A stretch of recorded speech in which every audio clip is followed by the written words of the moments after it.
Can you hear me yet? Want me to yell? How about that? Louder? How's that? Good? Yep.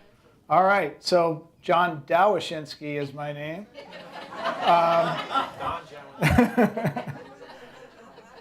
And I have to say that I'm really excited because my daughter Emily is here, and she's visiting from Colorado, right there. So she hates attention, so I had to start with that.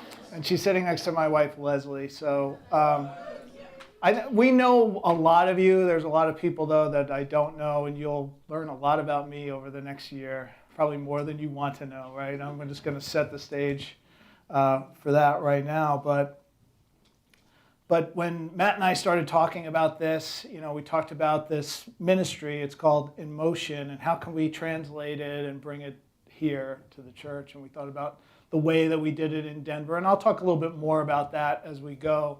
But I have to say, this is the first time that we've pretty much mandated on a church, right? Usually people decide to come to participate in this ministry versus you are all being brought along into this journey.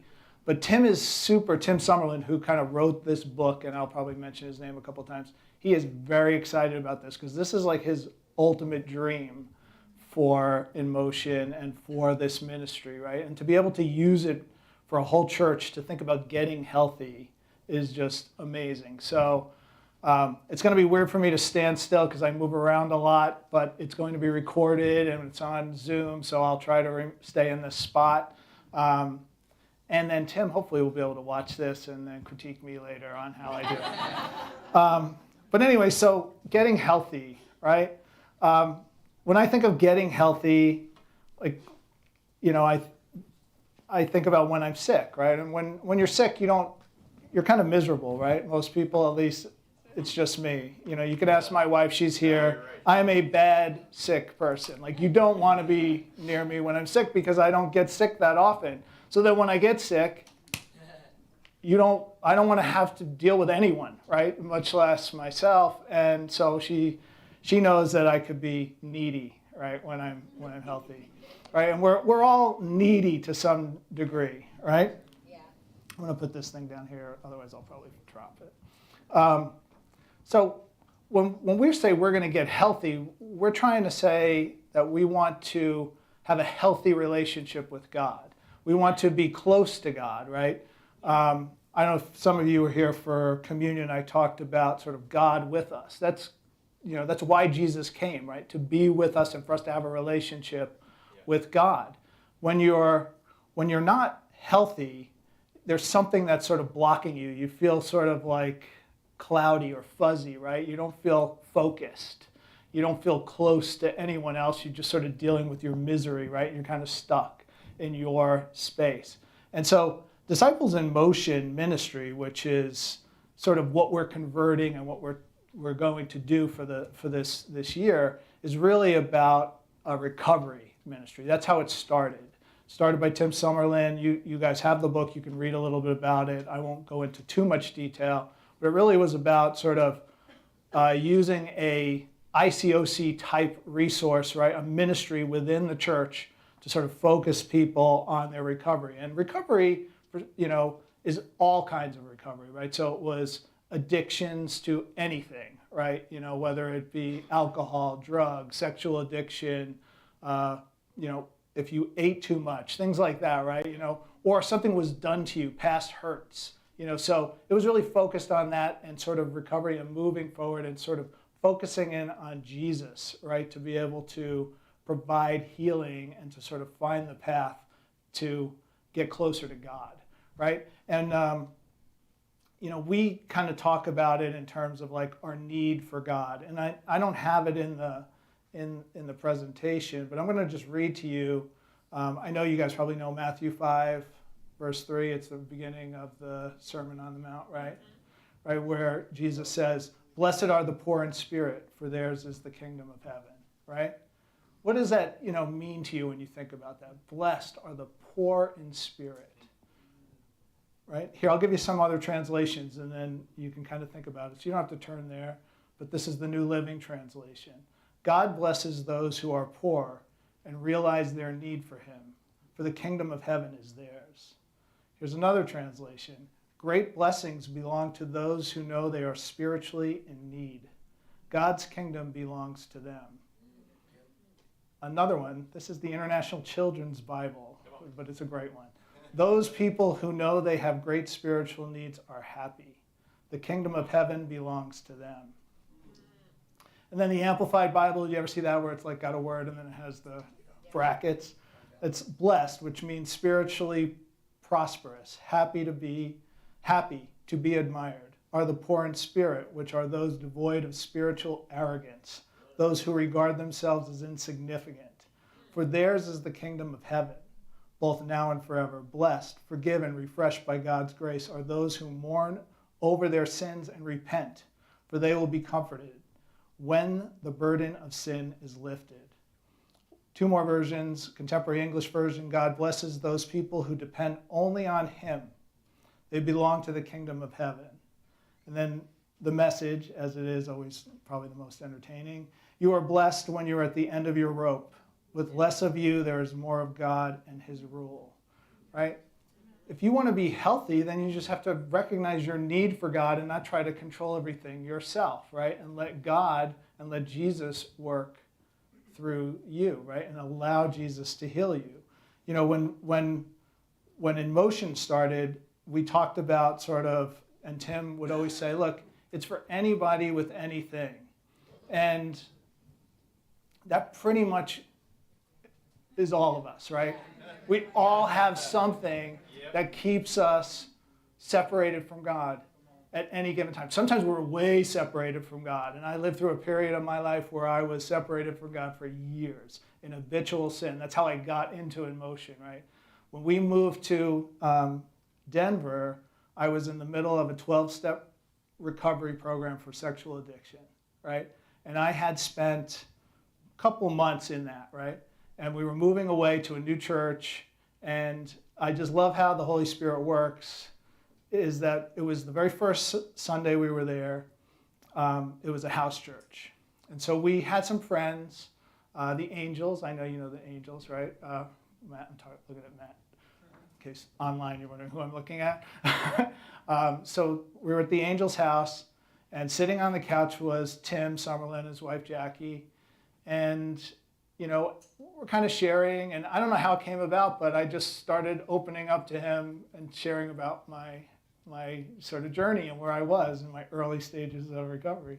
And he's like, oh, I'm starting this ministry. And you know, the Holy Spirit like put me into this living room with Tim Summerlin, and we pretty much, you know, got help through Tim, right? And I finished the 12-step program. I kept going back to San Diego for that because we had moved from San Diego at that time. But then, you know, I started going to participate in Motion, much like you guys are in a way, in that we're going to do this for the next year. But then eventually Tim saw the need for this for other places, right? And so he started going off and sort of sharing this ministry with other churches. And many churches in our movement have an In Motion ministry in it, right? Again, not the whole church like you guys are, which is amazing, right? But so I then started sort of facilitating and leading the devotional and sort of the message, and kind of made it my own. So a lot of these I could probably do without, you know, I don't usually have slides. So, you know, that's going to be the one thing that might throw me off here, is that slides for you guys. But one of the things that I always thought about while I started leading it, and you know, had these groups going through, and typically there we'd have 20-ish people each session, right? And some people would come back again, and then some. You know, sometimes there'd be some bigger groups, sometimes there's some smaller groups. Some weeks there would only be 10 people, some weeks there might be 25 or 30. But every 6 months, you know, we'd go through this and do it. So we do it about 2 or 3 times a year, at least 2 times a year. And I always thought to myself, this is something that everybody should go through, right? Although there, because it sort of started as a recovery ministry, it's, the word I'm looking for is, it's not stigma, but it just had sort of a, you know, people kind of, yeah, like a reputation like, oh, you must have a problem if you're going to emotion, maybe, you know. Um, and I thought, wow, it's so much bigger than that. It's really just about really getting a different and unique look at Jesus, right? And how he heals and how he can help me and you and each one of us individually. And I thought to myself, wow, this would be so cool if, you know, the whole church could do this. Now, fast forward, at this point I had been leading it for a few years at least, but still I led it again for a couple of years after this. And I don't know if you guys know John Lusk. John Lusk was the evangelist, and I can say that he went to emotion because he opened this door, right? So one of the things that we used to say about emotion is if you go to emotion, you know, if anybody asks me, like, does Matt go to emotion? I would say, ask Matt, right? You know, we don't talk about it. It was like Vegas, right? What happens in emotion stays in emotion, right? And it's important because it's a level of vulnerability that you may not be used to, right? And we may go there in this group. Not tonight. Tonight you'll hear mostly just me talking, but in the future we may go there. We will definitely go there on the men's and women's weeks, right? But even sometimes on the all church, I may take us down a path that you're feeling like, that's just called vulnerability, right? So let's just be open to it, and that's where we're going to go. But so John Lusk gets up. It's a congregational too, I think. I don't remember if that's exactly right, but it was. You might remember this, Matt. And so he says, he goes, if you have gone to emotion and have been helped by emotion or whatever, something like that, please stand up. Now, this is right against the rule of, like, you know, Leslie and I look at each other like, oh, you know, and like the entire church, pretty much, you know, like maybe 85% of the people in the church stood up. And I hadn't realized it, but over time at groups of 20, and this is a church of not 120 people, this is a church of like 800 people or whatever, right? All of them stand up. And I was like, oh, wow, I guess we have really reached this whole church. So we're doing a lot faster with all of us together, but that's where we're at, right? So, you know, my question to you is, you know, what's your weakness? What's your challenge? Like, what's the thing? If you know you have it on your head, like, that you could identify. If you don't, it's in there. Just spend some time thinking about it, right? Is it some addiction? Is it some sin, some habitual sin that you go to instead of going to God, some idol, right? Or is it something that happened to you in your past, a relationship issue, or somebody did something to you, right? You can't seem to forgive them. You know, that's keeping you from a healthy relationship with God, right? Loss and grief, which is something that, like, you know, the Polanskis who lost their house, right? You know, something like that could keep you from your relationship with God because it is something that's happened to you, right? And you have to sort of process it and deal with it.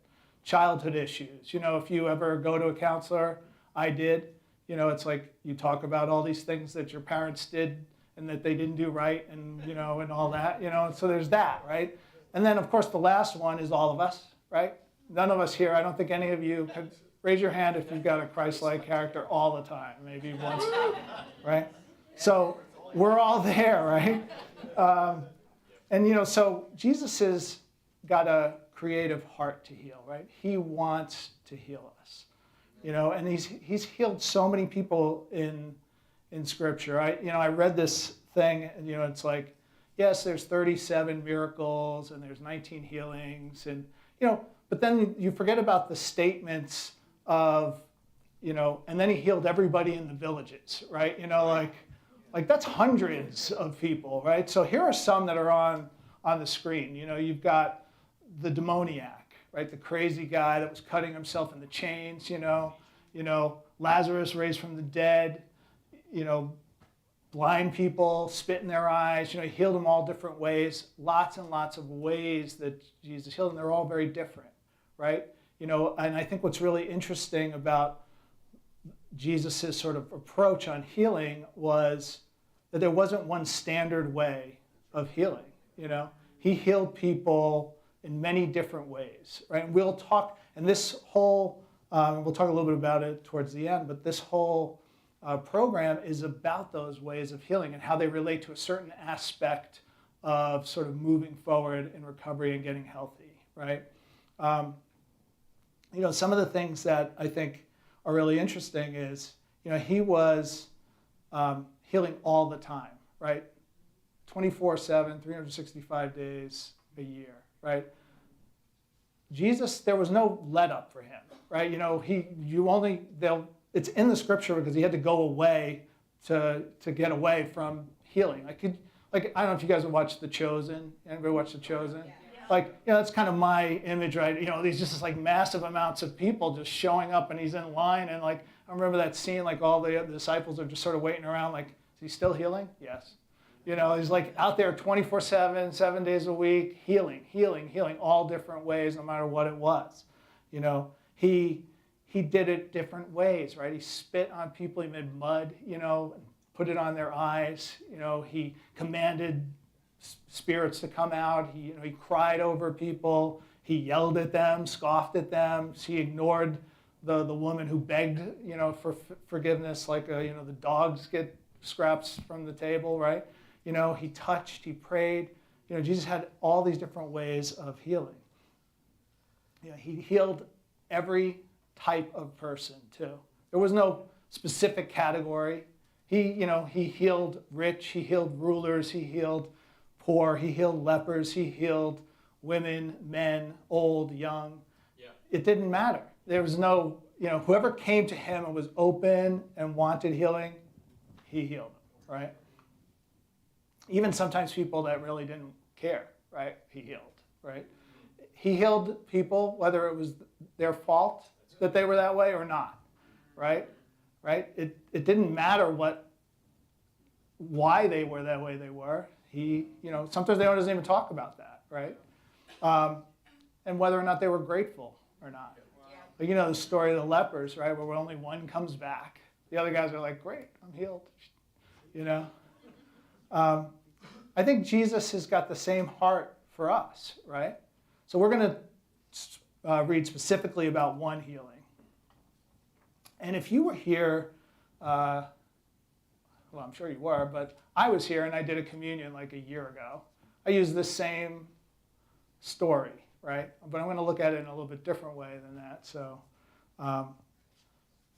if you guys want, you can read it up on the screen. It's actually in the book as well. But it's Luke 7:11 through 12.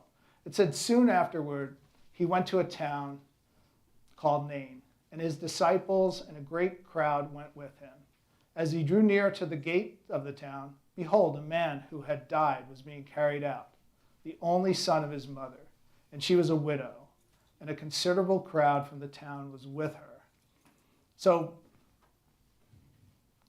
this is just setting the stage, right? Jesus is coming in with this big crowd of people, and then another crowd is coming out at the town gate, right? They're kind of just, you just imagine this massive crowd and then this other crowd, and they're kind of walking past each other.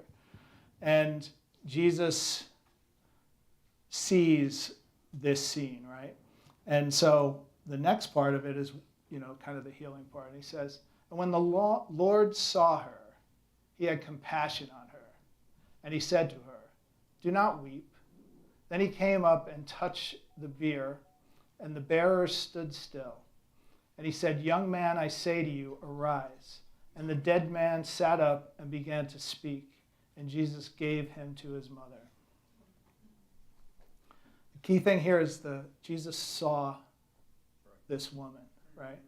He saw the dead boy, but he really saw the woman and had compassion on the woman because she was a widow. And this is her only son. So he knows what's in store for this lady if he doesn't do something. And he was on his way to start his ministry. This is the beginning of his ministry, right? But he stopped, right? And he saw her, and he took the time to heal her son, right? And so just to sort of finish it out, fear seized them all, and they glorified God, saying, a great prophet has risen among us, and God has visited his people. And this report about him spread throughout the whole of Judea and the surrounding country. The thing here is that Jesus, first, like I said, he sees, right? He sees you and whatever you're dealing with. He knows what you're dealing with, right? He knows the struggles you might have. He knows what separates you from him and from the Father and from the Holy Spirit, right? He knows where you're at in your life, right? He sees you. And I think this is really important that we need to acknowledge that, right? We need to know that God sees us, right? Yeah. He feels for us, right? He has compassion on us. He feels, right? He had compassion on the woman, right? He has compassion for you. He wants you to live a happy, fruitful life. Amen. He does, right? When he sees you, he feels for you if you're stuck in habitual sin, right? If you're going to some addiction, or if you've been abused in the past and you cannot let it go and you're hurting. He feels for you with every emotion that you feel and more, right? That's who he is. He is a human, right? He feels for us. He speaks, right? He said to the boy, "Get up," right? But he speaks in such a way that it's simple, right? Our world is complex, right? Our lives are complex. We got so many things going on, right? At any given time, I'm sure I'll share this at some point in the future, but I have a lot of moving parts in my job that things could go wrong, right? Because we're running different projects at different stages, right? Just my life and my work is complex, right? Then you throw on top of like everything else that you're trying to deal with, right? But the scripture is very simple, and Jesus' words are usually very simple, right? And what this ministry and what we're going to try to accomplish this year is focusing on that, right? Focusing on Jesus and how he speaks and how he heals and the very simplicity of it, right? Because that's what we need when we're dealing with sort of trying to get rid of things that are keeping us from being healthy. Yeah. He touches, right? He will touch you figuratively, right? He touched this boy physically, right? He touched him to get him to go up, to get up and to rise from the dead, right? He doesn't have to, but he touches us figuratively, right? Through sort of our movement, right? Our healing and our getting better. We'll feel Jesus in our lives. And then lastly, he presents, right? At the end, he's like, here's your son, right? He's alive, right? Ta-da, he's alive again, right? And he presents in other ways, and we'll talk about that in other stories that we go through this year, right? Of how he presents the person that he has healed to the rest of the community as well as to himself even, right? And to all of us. Jesus has got a very creative heart to heal. That's awesome. Right? And the point I'm trying to make here is that you may think you're beyond help, right? I certainly did, right? I thought there's no way I'm always going to be like this, right? This is the Son of God, right? He can do whatever he wants. He can heal you and you could be completely healed. And you would never have to deal with that. So these lies that we tell ourselves, and we'll talk more about that in the future, are lies that Satan has put into our minds, right? Like, they're lies. They're not truths. They're not truths. We'll talk about next month our identities, right? And what our identity really is and what innocence really is. Jesus can heal you.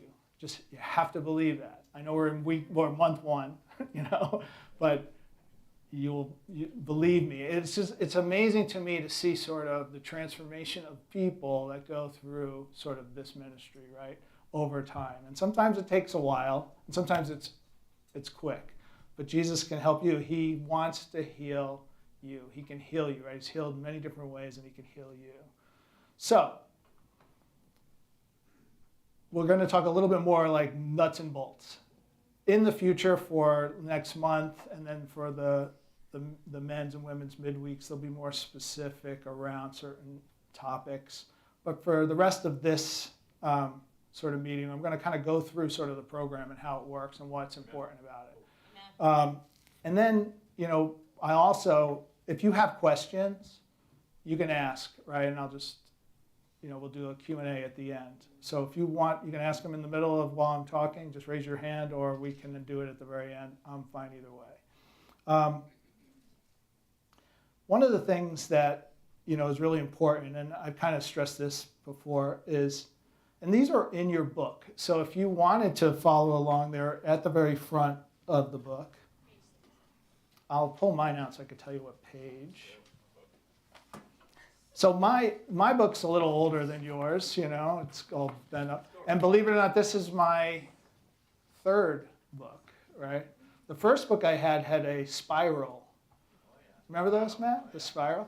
And now there's even a newer version of this book that, Leslie, if you want to hold up your book, I wouldn't suggest getting that unless you want to spend a lot of money, but that's the new version of the book.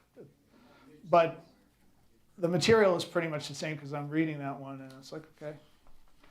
So on page 6 are the 4 hallmarks of emotion. The first one is really what we've been talking about. It's like walking with Jesus, right?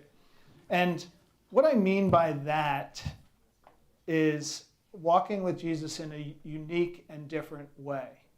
You may think walking with Jesus is, I'll do my quiet time every morning, and that's my walk with Jesus. And, that is a walk with Jesus, but I'm saying for the next year, try to think of it as a different sort of approach. You want to have a different view of Jesus. You want to dig a little bit deeper into things that you may have read before and, kind of spend time trying to understand Jesus, right? Not just what he did but like his motivation. I mentioned the chosen.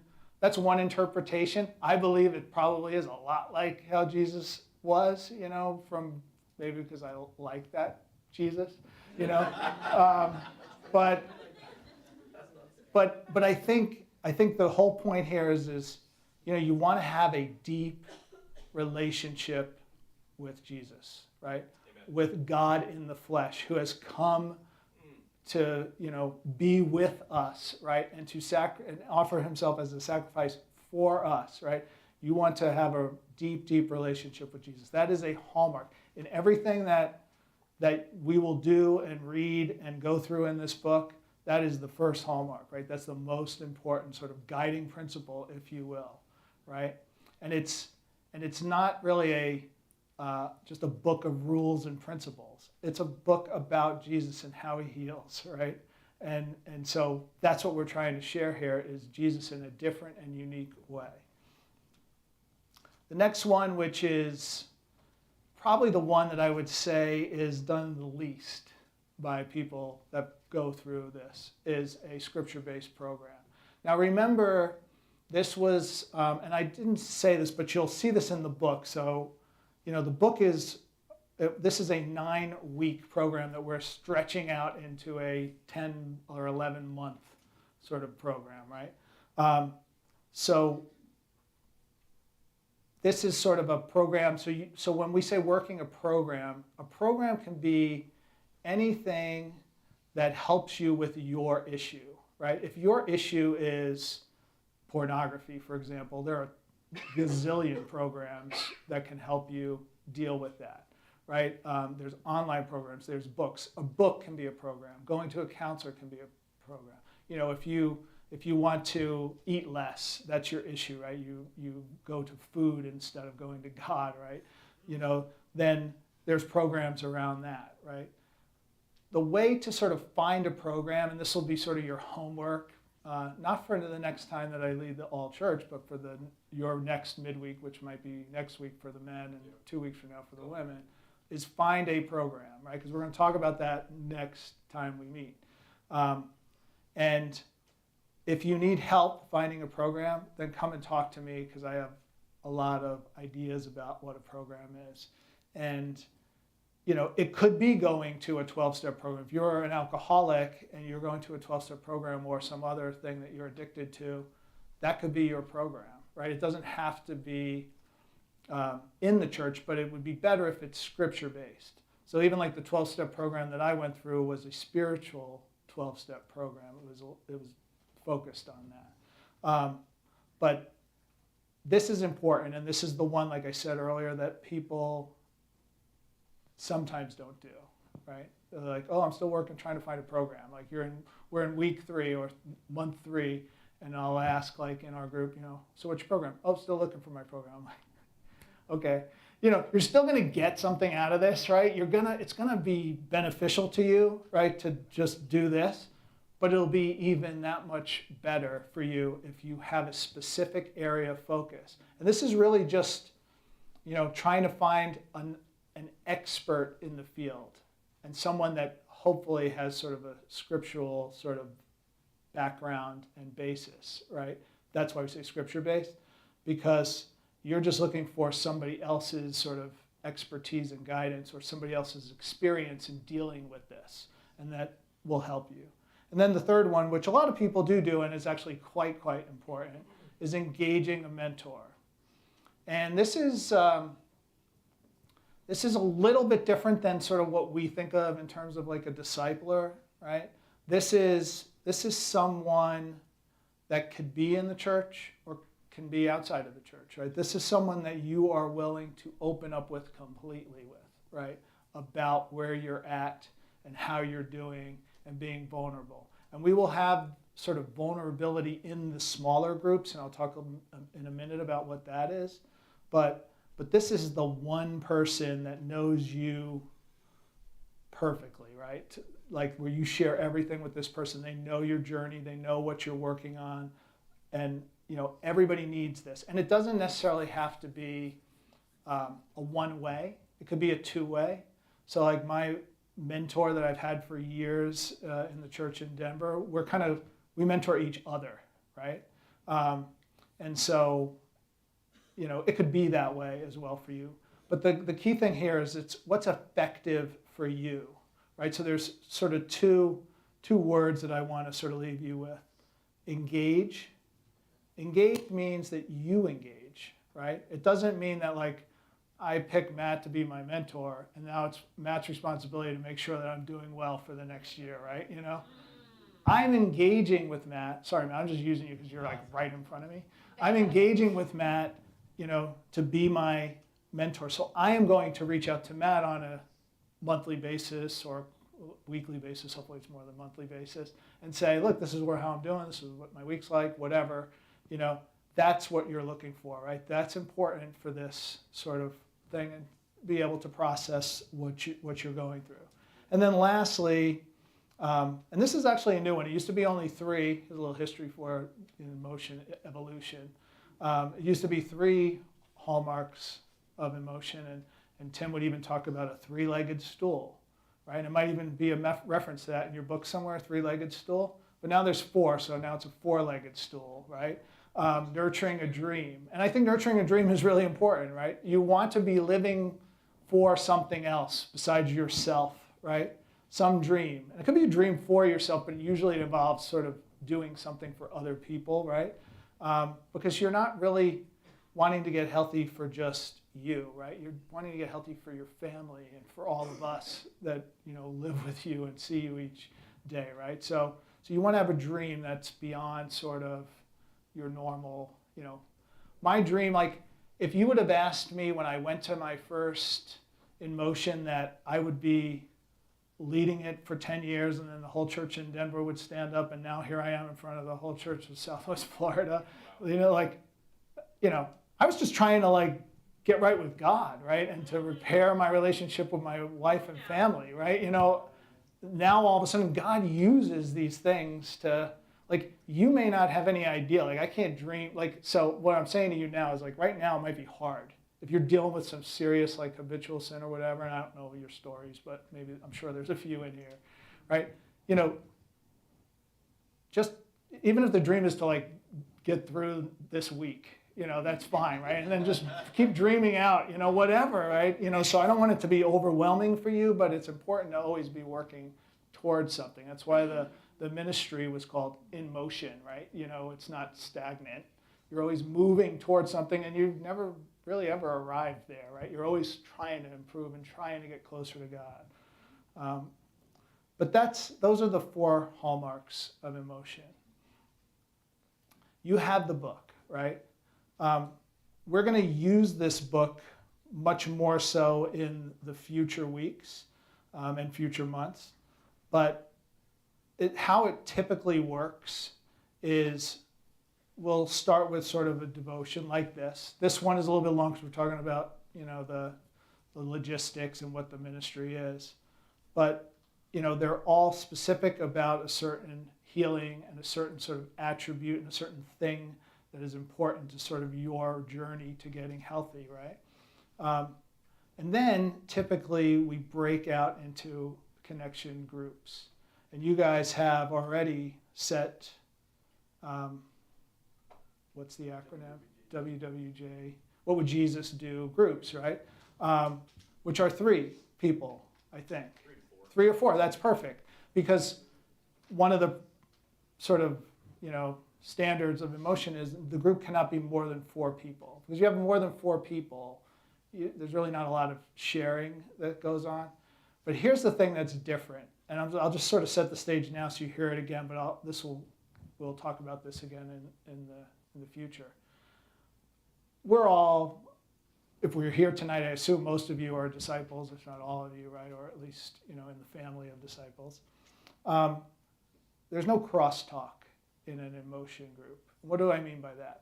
When I'm sharing, and say I'm sitting down with Matt and Paul, that's our group right here of 3 people, right?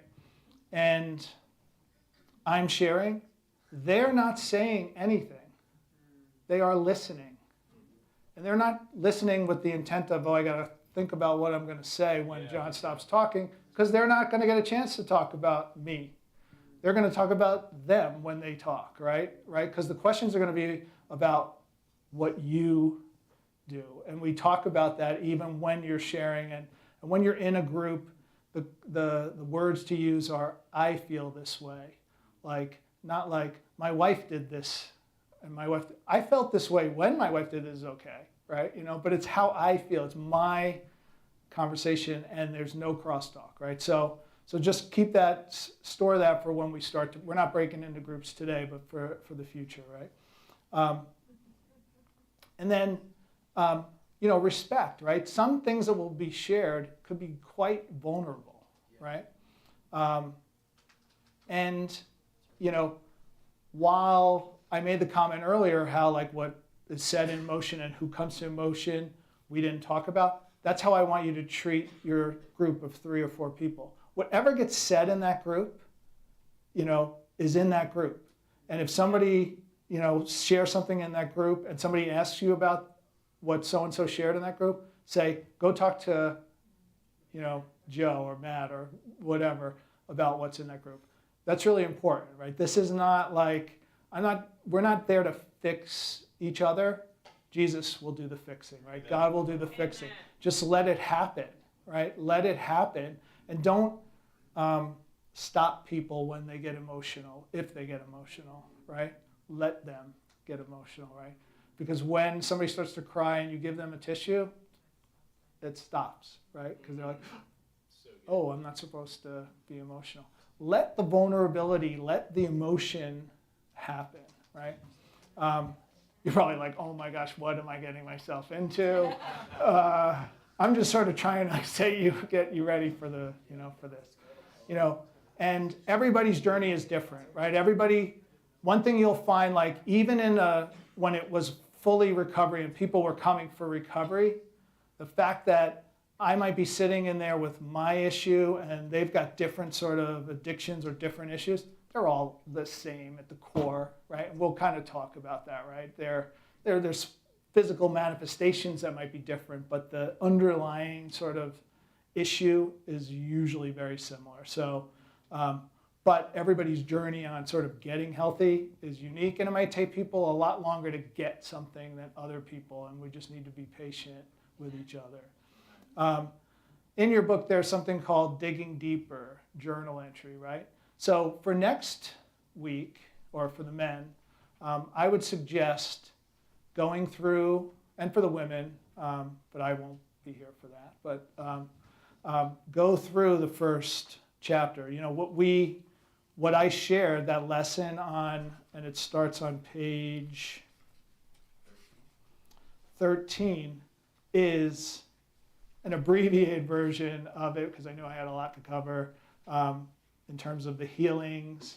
But go through that, and I would say get at least through to where it says digging deeper on page 16. But if you want to go through the digging deeper, feel free to go through it. But we've got a whole month to kind of camp out in this section. We might do that, in the future. But that, I would highly encourage you to use this book as sort of a journal. And if you can't fit it all in there, then write it in another journal. But writing things down does help. And I don't do near as much of that as I used to, but it helped me a ton when I needed it, right? So I would encourage you to write things down. So here are the lessons, right? So I'm going to just sort of briefly talk about this, just to kind of give you sort of an idea of what these are. So the first one we just did, right? That's Jesus' creative heart to heal. Next week, and these are in an order that makes sense. And it wasn't always this order. It kind of evolved to this order. It was very close to this, but it evolved to this order because this is sort of the order that, if you're trying to get healthy and trying to get well, this is kind of the path, and this is sort of the, like the, what do they say, like the 7 steps of grief or whatever. This is like step 1, 2, 3. These are kind of things that you need to sort of understand. But the most important, and probably one of my favorite lessons, is next session, right? Innocence and identity, right? So that's the foundation, right, of where we're going to go. Like, we need to understand who we really are and how God sees us before we can then start to deal with things that maybe have been bothering us or keeping us from him for years, right? Then we get a little bit deeper. Brokenness. I know everybody loves to talk about brokenness and denial, yes. But it is really an interesting way that we talk about brokenness. So stay tuned for that. That'll be a couple months from now. So you'll have enough of this. You'll be old hat, because I'm gonna, like I said, I will ask questions. I will make you guys talk, even in this room of 100 people in the future, right? Then miracle and change. That's a really cool story. That's the demoniac, Trust and fear, when you start to see changes and make changes, and sort of trusting if you can do it and what fear might be. And then the hardest probably lesson, at least for most people, is the 6th one, and that's forgiveness. A lot of us are easy. It's easy to forgive somebody else, but it's very hard to forgive ourselves, right? So that's a challenging one. But again, you got 6 months to get ready for that. Really, and then the last are really more about, you've gotten sort of to that point of brokenness and forgiveness, right? And then how do you sort of maintain your path, right? And it's having relationships, and how relationships are important to sort of getting healthy and staying healthy. And then, sharing what you've gone through with, the rest of the church and with your neighbors and outside. And then the epilogue is really kind of a rehash of everything, right? So it's, it's kind of a cool one because it's, kind of a review, right? So I think what I'd like to do just, real briefly is take some questions, if you have any. And I have Q&A at the very end, but I'm going to take a couple here before I do my little last couple of slides. Yes? You had mentioned that you had 2 words for us that you were wanting to mention, and you mentioned engage, but not the second one. Oh, thank you. Yeah, see, I tend to just say whatever comes to mind, and then I move on to something else. And it's in there. I said it to myself. I just didn't say it to you. Effectiveness, right? So engage and effectiveness, right? So when you have a mentor, if it's an effective relationship, like, it works for you. So maybe effectiveness isn't the right word, but it's like, when you kind of connect with somebody. So it's okay if you try to like engage a mentor and it's just like, I'm not feeling it, find another one, right? You want it to be effective, right? You want to be able to know that, this is helping me. And I'm not just going through the motions because I was told by John on the first that I have to have a mentor, right? And so, that was the other one. Sorry, I forgot to. Any other questions? Well, I have these up, about any of the future lessons. That's why I thought I'd pause for a second for questions. Yes. Just wondering, should we read the chapter before coming to the midweeks, or are we gonna, during the midweeks, we'll go through the chapter? We'll go through it probably at least at the first midweek, but Matt and I are going to talk more about exactly how we're going to do that. But if you wanted to, so the next all church is March something, March 8th. If you wanted to read the lesson before that about innocence and identity, feel free, because then I know when I see you, I could call on you, and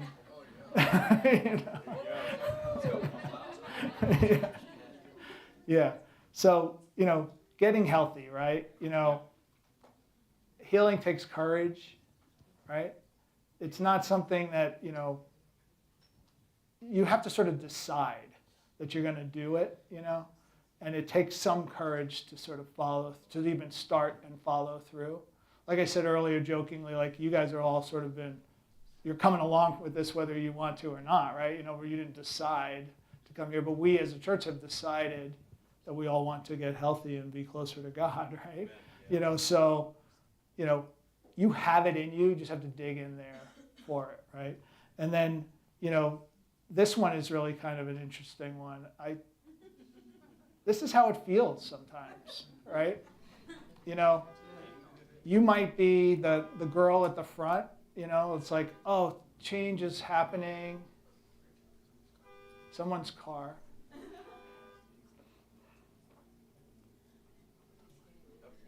All right. So,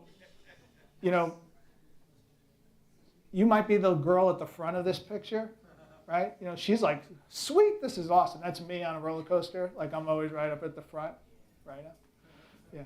And, but you might also be this guy, like, I don't want to go, right? But I'm going to hold on and I'll see how it goes, right?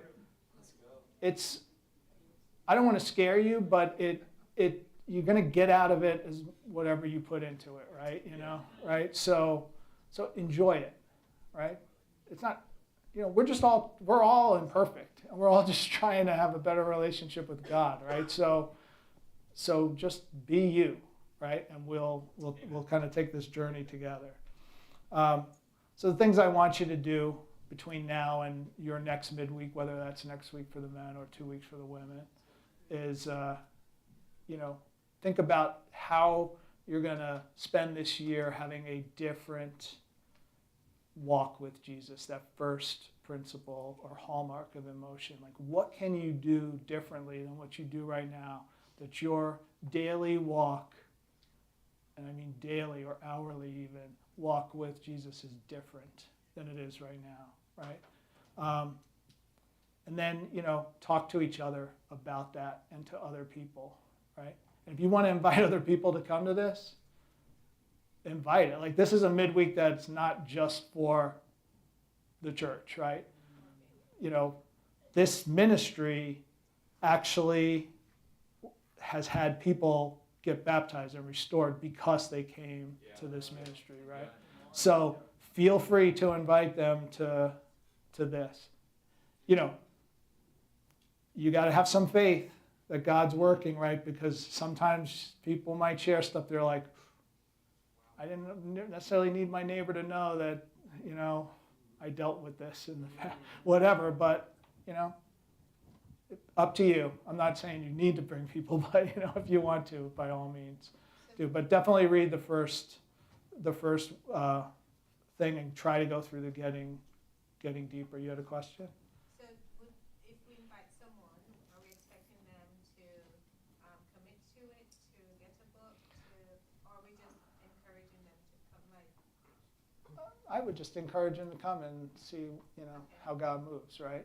I kind of called an audible on Matt here, so I didn't say I was going to say that, but yeah, that's what I would do. I think this is it's an amazing ministry, right? So I know I didn't even really I think you'll see it as we get into, this is really just sort of the intro, right? You know, you'll see it as we kind of get into the first weeks and months. And you know, do you want to invite them to the men's and women's midweeks? I'd probably invite them first to one of these, right? If I was inviting somebody personally, this is just me, just so they could get an idea of, okay, this is what, oh, you're gonna then talk about brokenness when you meet with just the guys in 2 weeks or in a week? Okay, I'll come to that too, whatever, right? That would, yeah, just me. All right, Q&A. Yeah, I was literally constantly looking at the watch. Yes? About the mentorship, I feel like, when we talk about mentor, it cannot be both like partner and mentor at the same time. Like you said, as a mentor, you can talk to, you can be mentor to your mentor. I feel like, I don't know how. Yeah. All right, so the question, because for those that are online, was I mentioned mentorship could be a partnership, right? And it's, it's kind of, again, sort of the definition of a mentor. You know, if you think of a mentor in terms of like, so here's the ideal situation. Someone that has kind of gone through what you're trying to go through, right? So my mentors, and I've had more than one, but I've had one for a really long time, were just a little bit ahead of me in sort of the process, right? They dealt with the exact same, well, the second one really didn't, similar but different. But the first one had the exact same sort of issue that I was dealing with, right? The same sin, right? That he worked through and was just a few months ahead of me, right? So that's really the definition of a mentor. Like, they understand what you're going through because they just went through it, right? You know, that's the ideal. But if you can't find someone that fits into that category, it's okay to just have someone that is sort of more maybe going through it with you together. So I guess my whole point there is don't get hung up on the word mentor. Stick with the two words I said, effective and engaging, right? So you want to be engaged with that person and you want it to be effective. And if they happen to have gone through what you're going through, great. But you guys probably don't know. Maybe you do. I don't know what other people have dealt with. You know, that sort of comes out in time with your groups. Any other questions? Yes. Well, sort of a two-part. Can you go into a little more detail about what you were talking about, finding a program, and also why we're starting with volume 3? Okay. That's more of a curiosity thing. Volume 3 is, I mentioned earlier that this is my third book, so I was right. I just guessed. I didn't realize I had every volume. The first volume was just, it wasn't published like this and bound like this, right? It had like a spiral, and it was sort of Tim's first attempt at creating a book. So then there was a volume 2. And did he edit it? I think he did. I think Leslie actually helped him with some of the editing. And then the third volume was adding the fourth hallmark of Nurturing a Dream and maybe some other minor edits. So it's more like third edition. Third edition, yes. And there is now, again, the fourth volume that I pointed that just came out that is just thicker and has more sort of detail behind it. And what was the other question, Omar? I'm sorry. If you could just go into a bit more Oh, about the programs, yeah. finding a program. Yeah, so if there's an appendix in this book. Page 70. Yeah, so on page 73 there are resources. These are just some of them, but what I would suggest is, so let's just pick one of these. I don't want to pull my glasses out, so I'm just looking for one that I could actually read. Food addictions, right? Taste for Truth. So let's just say food addiction is your issue, right? I would go on to Google, right, or whatever search engine you like to use, and say spiritual programs around food addiction, or words like that, and see what you get, and then look at the table of contents if it comes up, or go into a bookstore. Doesn't have to be a Christian bookstore, better if it is, but if it isn't, and then look at the table of contents and wait and see if something sort of jumps out at you that says, oh, that feels like that could work. And look at a lot of them. That's what I would do. There are programs online for certain things. If your issue is lots of addiction issues, Setting Captives Free is a online resource. It's free, and so you can do programs on there. I've done programs on there. They used to have a really, really good one that was more of a general. It's called The Cross. If you ever really want to go deep on The Cross, if it's on there, if you go on to Setting Captives Free, if you don't know, I don't know what my issue is, do the cross study, right? If it's on there, that thing is it's amazing study. Happy birthday, by the way. I saw that. Yeah, I saw that. Dan Magruder.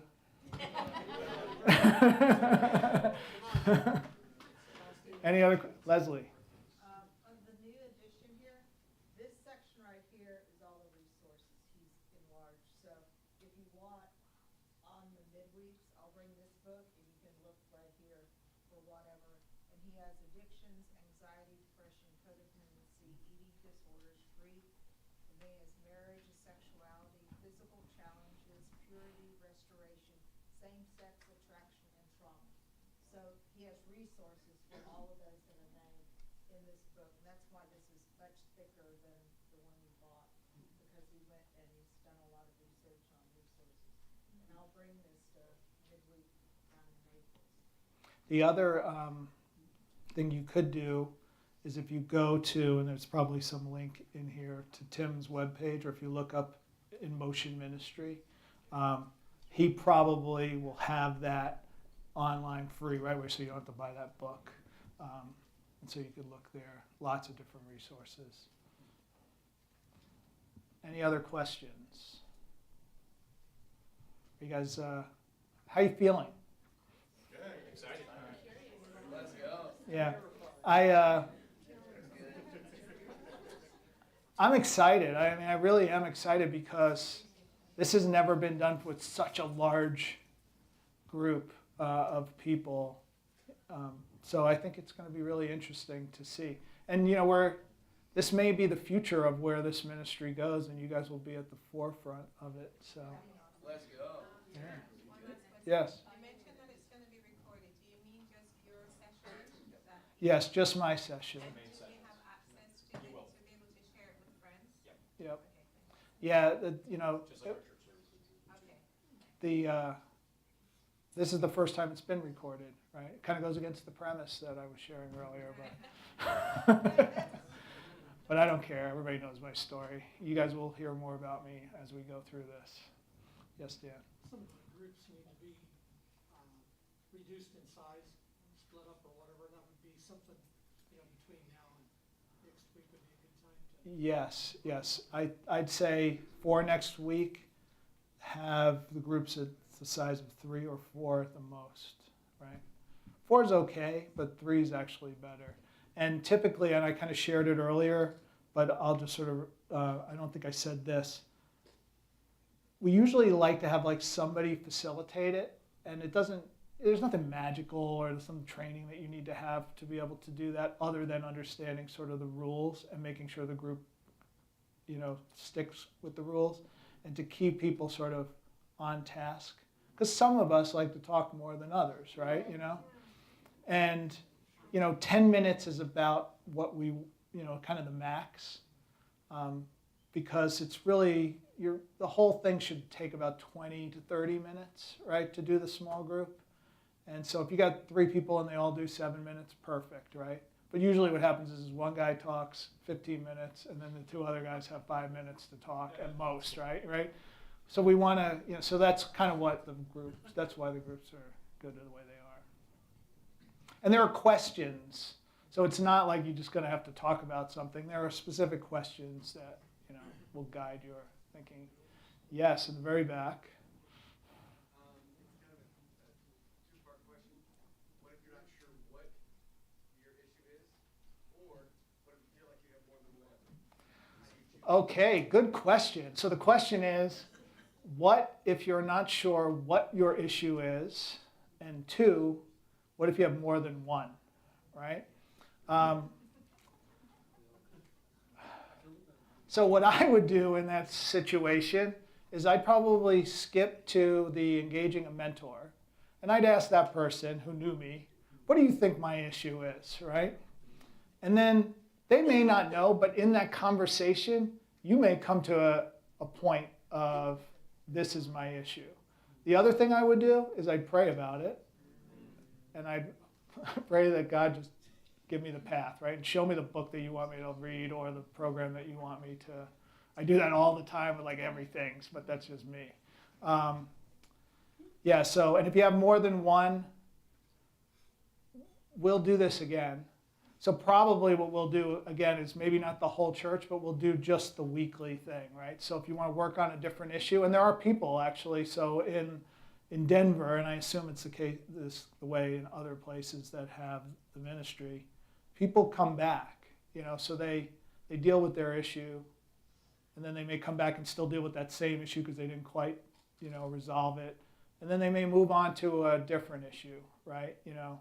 A lot of times these things are related, and we'll talk about that too. Like there is a core sort of idol that we might be sort of worshiping, if you will, but it manifests itself at the top of the iceberg in pornography and alcoholism or whatever, right? But there's the deeper issue is the one that you really want to eventually get to work on. But you may have to start up there first. I saw another hand. Yes, and then I'll. For the separate men's and women's, or even, we've had a lot of people zooming in, and are we still just going to continue to keep those smaller groups with the Zoom? Thanks. Yeah. My wife mentioned to me on the drive over here that I should say this, and I didn't. So thank you, Alicia, because otherwise I would have forgotten. It is way better to do this in person, right? So all of you online, thanks for joining, but next time you should come in person, right? If you can. I mean, I know there's people that have got, maybe physical challenges or whatever, but for these, way easier to do. There's a level of vulnerability and openness, and like I said, I do it differently than Tim, or I, did it when I was going through it and Tim was leading. I like to get everybody to be open and vulnerable in the room, right? To the point where it's like, oh my gosh, I can't believe that person just said that in this room of 100 people, right?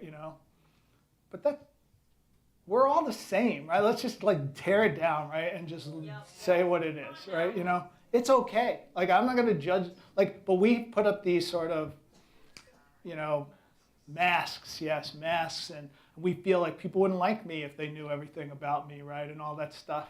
That's Satan, right? So yes, come to, because you're not going to get that sort of connection that you're going to have with all these other people, when they're open and vulnerable if you're doing it online. Is that the only question? Okay. And then a hand? Yes. At one point there was talk about there being a smaller group that was going to go through this as well, or an additional people who wanted more intense experience. Yeah. So I was just wondering, have we come up with that, or? So two things. One is going to go pretty much completely counter what I just said. All right, but I'll still say it. Why not? Yes, we are, but I think we're going to try and go through this as a church first, and then when we're done with that, we'll do these weekly where we're meeting every week, and every week it's a different topic, and we're talking specifically. So stay tuned for that. But if you really need it before that, or if you just want to kind of get ahead too, there is an online, that's why I said it's going to go, in motion that is starting in a couple of weeks, that is multi-church, right? I'll do probably, or I'll be asked to do a week of it, and if you're interested in that, maybe between now and then, when I get the information, we can post that. And if you want to go online and do that, it was, at least when I did it, it was Sunday evenings, right? And so one of the cool things about it is there was like somebody from South Africa, from Trinidad, from a bunch of people from Canada, LA, all over the country, you know, all in your typical, you know, Zoom box, right? So not as good, but at least, you know, it's something, right? So there's that. Yes? If someone has these limitations where they can't make it on Wednesday, could we do the group in person, like in their home? Yes, yeah, I think probably what we'll do, we're going to talk about, is at least I know Naples, you know, we meet separately, right? So that's already smaller, and Fort Myers meets separately here. But if you wanted to do it and then, you know, kind of watch, I'm sure we could probably figure out some way to, as long as you got some people to be open and vulnerable, that would be like better than just sitting there by yourself watching it, right? That's all I would say. Anybody else? I just wanted to maybe say something. There's one other question just popped I'm up. sorry. Did you want to, is it like a closing thing or just related to that? That was kind of related to what you just said. Yeah. That's fine. No. Yeah. Okay. Yeah. If someone's absent from those events because of whatever, can we try to catch them up or meet with them individually, separately to kind of have that discussion, or they just have to catch up next time? Good question. So if someone's absent from, you know, an event, do we try and catch them up afterwards? I would say yes, because we're not going to necessarily wait for them, right? You know, but you know, this would be, again, if we're all mentoring each other, it would be something that, like, at least that person could kind of bring them back up to speed. Yeah, I just wanted to make sure that our expectations are wide open, because this is the first time that you've tried to do this with an entire church. So, and I'm not saying that we can't ask the questions, but I think a lot of what's being discussed is we don't know yet either. Because trying it with this large group, more of a general, we're not all coming to this, hey, we need help. It's more of like, hey, this is what we're going to be going through. And I think it'll filter out smaller groups probably as well. But we're not sure how that's going to develop. Because Yeah. I know what Tony was saying, if there's a high need of a smaller group, we'll probably answer that. Yeah. You know, like, you know what, bro, there's 12 people that want to do a separate group. We'd probably go, hey, we need to Sure. start that group. So I'm just saying, like, there's a lot of things that we don't really know yet. Yeah. We're going to travel through this Yeah. together. So maybe you can Yeah. take that. Yeah. So online, if you didn't hear it, you know, and I kind of alluded to it earlier. This has never been done before, right? You guys this is cutting edge, right? We're kind of making this up as we go, right? You know, in a way. So we will evolve, and maybe with that I should ask for grace, you know, on like how we do things. But to Tony's point earlier, like if there's real need, then we'll fill it, right? You know, we'll work on it, right? And we'll get a group together that meets. So we're just gonna kind of see how this goes. And you know, I've been here now for not all the time, but you know, for the last year and a half, and I know that you guys are like family. So you know, I'm sure I'll get some grace from you because we're all family, right? You know. Yes, Toby. One of the things that I know is vulnerability. You know, we hear that and we shrink a little bit, you know, when we hear that word. But being honest, right? We're in a large group right now. When we get to the small group, when we're discussing those, is anonymity and confidentiality two strong key points in the small group.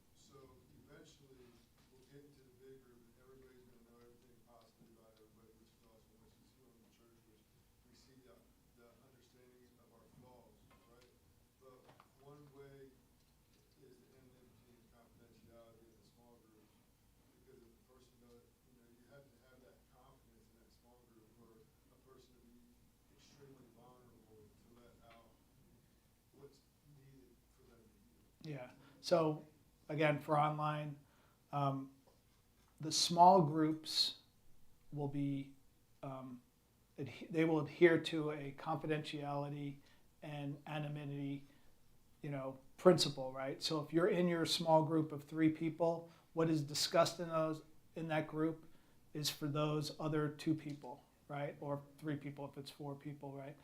And when people share that whatever it is that they're going through, or share whatever they share, then it ends there, right? If you want to talk to them later about it somewhere else, you do that somewhere else, not like in the group.